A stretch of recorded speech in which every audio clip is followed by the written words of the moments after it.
국민 여러분, 오늘 우리가 마주한 정치 현실은 참으로 안타깝습니다.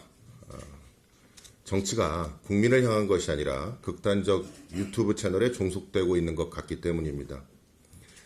다양한 색깔을 가진 유튜브 채널과 컨텐츠는 민주주의를 발전시키는 데 기여할 수 있다는 것도 분명한 사실입니다.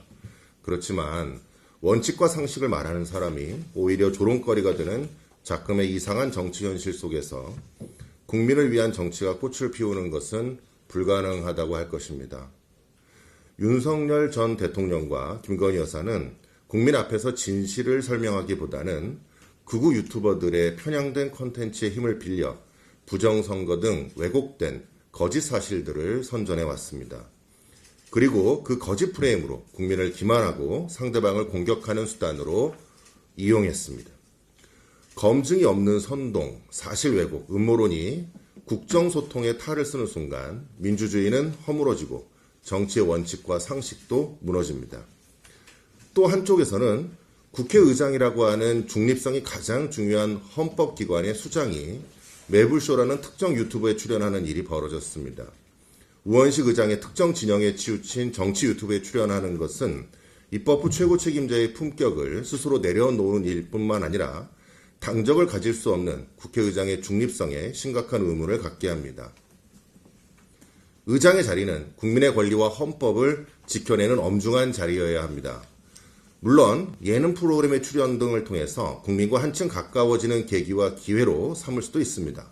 그러나 원칙과 상식이 아닌 상대 진영에 대한 조롱과 희화를 일삼는 유튜브 채널에 출연하여 국회의장의 권위를 무너뜨리는 모습은 국민의 한 사람으로서 참 보기 힘들었습니다. 극단 유튜버들이 자신들에게 의존하는 대통령, 국회의장, 국회의원들의 배후 세력을 자처하며 의기양양해하는 모습도 이제 그만 보고 싶습니다. 얼마 전에는 김어준의 더 파워풀 콘서트가 열렸습니다. 그 파워풀이라는 그 이름처럼 문재인 전 대통령, 우원식 국회의장, 김민석 국무총리 당시 후보자, 정청래 더불어민주당 당대표 후보자 등 여권의 핵심 파워풀한 인물들이 참석했다고 합니다. 이게 정상입니까?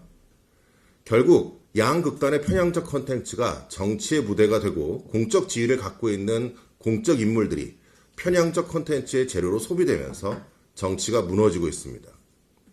이렇게 음모론으로 선동하는 극단 유튜버들에게 끌려다니는 정치는 원칙을 잃고 상식을 잃고 품격마저 사라집니다.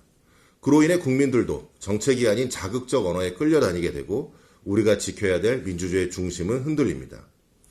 이제는 결단해야 합니다. 정치인은 극우, 극좌 유튜버와 단절해야 합니다. 정치인은 공적 언론과 공적 토론장에서 평가받아야 합니다.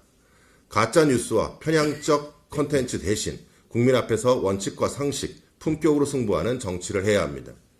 극단 유튜버의 단절을 통해서 정치의 품격 회복을 해야 되고요.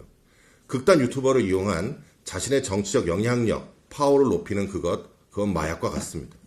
이는 선택이 아니라 민주주의를 지켜야 하는 정치인의 책임입니다. 저 역시 그렇게 하겠습니다. 감사합니다. 다음으로 이주영 정책위